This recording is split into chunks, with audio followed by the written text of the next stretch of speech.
Hello students, I am Dr. Manjubala Yadav, Associate Professor in Chemistry, Government College, Kota. In the last lecture we studied about the composition of the atmosphere.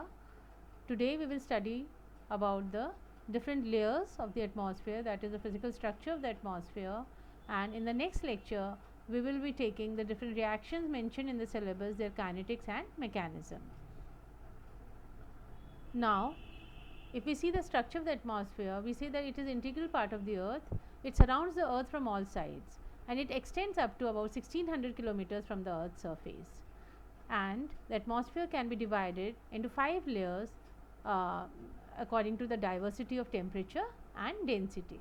As we will go from the earth up in the atmosphere, we find that the density of the air also changes and the temperature also varies. So on that basis, the atmosphere has been divided into 5 layers: troposphere, stratosphere, mesosphere, ionosphere and exosphere. Troposphere is the lowest layer of the atmosphere and it extends up to 18 kilometers on the equator side and 8 kilometers on the poles. This is the figure showing the different layers of the atmosphere. The lowest is troposphere, that is up to 10 kilometers. Here the height is given in kilometers and on this side it is given in miles. Downwards if we see, the temperature variation is given in centigrades and downward side it is in the Fahrenheit scale. So up to 10 kilometers it is the troposphere layer, up to 50 it is stratosphere, up to 80 it is mesosphere and above 80 it is a thermosphere, which includes the ionosphere and the exosphere. Now we find that at the equator side it is 18 kilometers, that is due to the presence of hot convection currents that push the gases upwards. So the volume at the equator side is greater because of the hot convection currents. Now this layer of the atmosphere, it is very important because all kinds of weather changes, they take place only in this layer. Due to these changes, development of living world takes place on the earth. The air, due to the weather conditions, changes in the weather condition, never remains static in this layer. Therefore it is called the changing sphere or the troposphere. Now we find that as we go up, the temperature decreases with increasing height of the atmosphere in the troposphere. This is regarding the troposphere layer only we are speaking, that as we go up in the troposphere, the temperature it decreases with height, and this rate of change of air with height is called the lapse rate. And in the troposphere, the lapse rate is generally about 6.5 degree centigrade per kilometer increase in altitude. So as we go high up, the temperature it decreases with altitude. And we have seen that the separation which is between the troposphere and the stratosphere is the tropopause. This is a transitional zone. In this zone, characteristics of both the troposphere and the stratosphere are found. So this is the tropopause, and here the characteristics of both troposphere and stratosphere are present, and we find that above this troposphere now we will see the stratosphere. Stratosphere, it is above the troposphere, extends up to 50 kilometers and its average extent is 40 kilometers.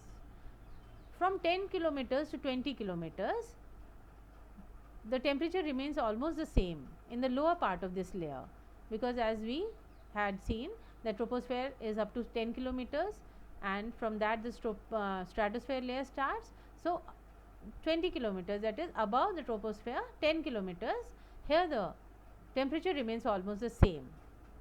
Okay. So and after that the temperature increases slowly with the increase in the height. So this is a contrast. In the troposphere the temperature decreases, but in the stratosphere it increases slowly with increase in the height, and this is due to the presence of ozone gas in the upper part of this layer. Okay, in the upper part of the stratosphere, that is between 15 to 25 kilometers, or we can say 10 to 15 miles. We should know that 1 mile is equal to 1.6 some kilometers. So the ozone layer, it increases the temperature because 90% of the ozone in the atmosphere resides in the stratosphere, and ozone, it absorbs the bulk of the solar UV radiation in wavelength from 290 nanometer to 320 nanometer This is the UVB radiation. So, why the temperature increases in the stratosphere? Because of the ozone layer, which absorbs the bulk of the solar ultraviolet radiations. And these, we know the harmful ultraviolet radiations, these are very harmful to life. So, the stratosphere, it protects us from these harmful radiation, and they can be absorbed because why they are harmful? Because they are absorbed by the nucleic acid in cells. Most important thing is that here no weather conditions, no weather related incidents take place. So, the air here, it blows horizontally. There is no change in the turbulence of the air, it blows horizontally. So, this layer is considered the ideal layer, ideal space for flying of aircrafts. Now, the third layer is the mesosphere, that is spreading over the stratosphere. It is up to say 80 kilometers, and its extent is so 30 kilometers. Okay, because up to 50 kilometers there was stratosphere, so it is 30 kilometers above the stratosphere, that is the mesosphere. And the temperature here goes on decreasing and drops up to minus 100 degrees centigrade.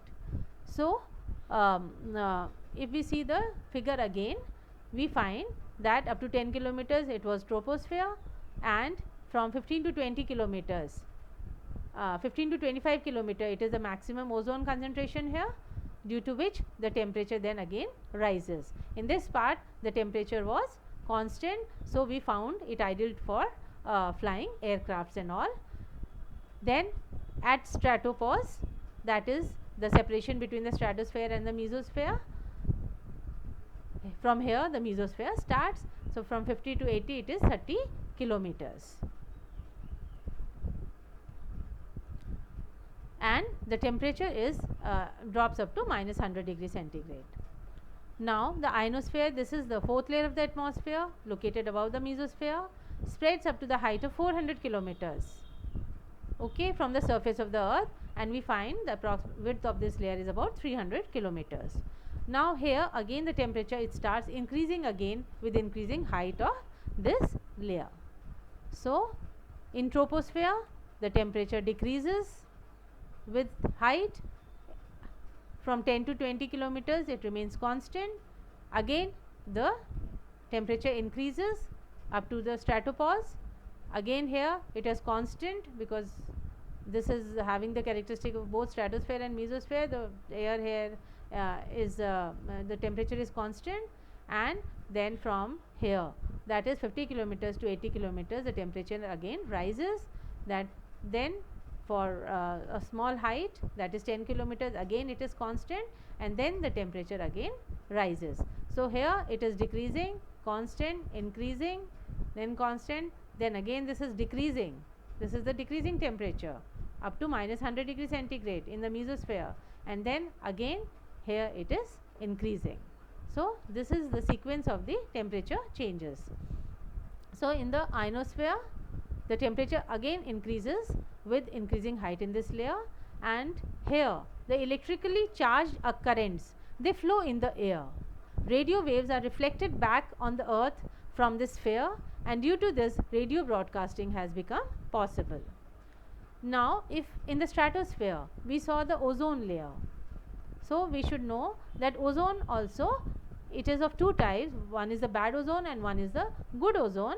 The bad ozone, it is towards the earth side, which increases, which is also responsible for the global warming, and the good ozone, that is in the stratospheric layer, which protects us from the UV radiations. So, we have to decrease this bad ozone and we have to increase this good ozone. And how can we increase the good ozone? Because we have to protect the stratospheric ozone layer by using less CFCs, that is the chlorofluorocarbons, which is responsible for the depletion of the ozone layer. Now, ionosphere, it is defined by the atmospheric effects on radio wave propagation as a result of the presence and variation in concentration of free electrons in the atmosphere. Okay. And now, here we see there is D region, E region and F region. D region is about 35 to 55 miles, that is 60 to 90 kilometers in altitude, but it disappears at night. E region is about 90 to 140 kilometers in altitude, and the F region is about it is above 140 kilometers in altitude. During the day, the F region, it has been divided into F1 region, that is from 90 to 115 miles, and F2 region, in which the concentration of electron peaks in the altitude range of around 250 to 500 kilometers. So if we see this ionosphere, which reflects back the radio waves, and transmission due to this, all the communication we are getting is possible. So this is the D layer, E layer, and the F layer, and F layer, it has been divided into two. Now if we see the energy balance of the atmosphere and the earth, the amount of energy, that is the solar flux, which is impinging on the outer part of the atmosphere, is 1367 watts per meter square. So the amount of energy, that is the solar flux, it is about 1367 watts per meter square. Now this is the total energy, mean energy, and about 30% of this is reflected or scattered back into space by clouds, dust, and the atmospheric gas molecules themselves, and by the earth's surface. So about 30% of this energy is reflected or scattered back, and about 19% of the radiation is absorbed by the clouds or the atmosphere, and this is mainly by ozone but not CO2, leaving 51% of the incident energy available for absorption by the earth's surface. If one takes into account the uneven illumination of the earth's surface and small flux of internal heat to the surface, the assumption of thermal equilibrium requires that the earth emit about 240 watts per meter square, and this corresponds to the power that would be emitted by a black body at 255 Kelvin or minus 18 degrees centigrade, which is the average temperature of the atmosphere at an altitude of 5 kilometers. So the average temperature of the atmosphere at an altitude of 5 kilometers is minus 18 degrees, and the observed mean global surface temperature of the earth is 13 degrees, and is presumably the temperature required to maintain thermal equilibrium between the earth and the atmosphere. So this is how we understand the total energy balance of the atmosphere and the earth. The last layer is the exosphere, and this is above the ionosphere, and it extends to beyond 400 km above the earth. Gases are very sparse in this sphere due to the lack of gravitational force. The earth's gravitational force is very less here, so gases are very sparse in this sphere, and the density of air is also very less here. Changes of weather conditions also do not take place in this exosphere. This is an ideal layer for flying aeroplanes. Ions are found in abundance in ionosphere. Ionosphere, it reflects back the radio waves to the earth and make possible the communication system. Density of air is the least in the exosphere. So the exosphere, it is above extends to beyond 400 kilometers, and the gases are very sparse in this sphere, and ions are found in abundance in ionosphere. Ionosphere reflects back the radio waves, and the density of air is also least in the exosphere. Thank you very much. In the next chapter, in the next lecture, we will study about the different reactions. Thank you.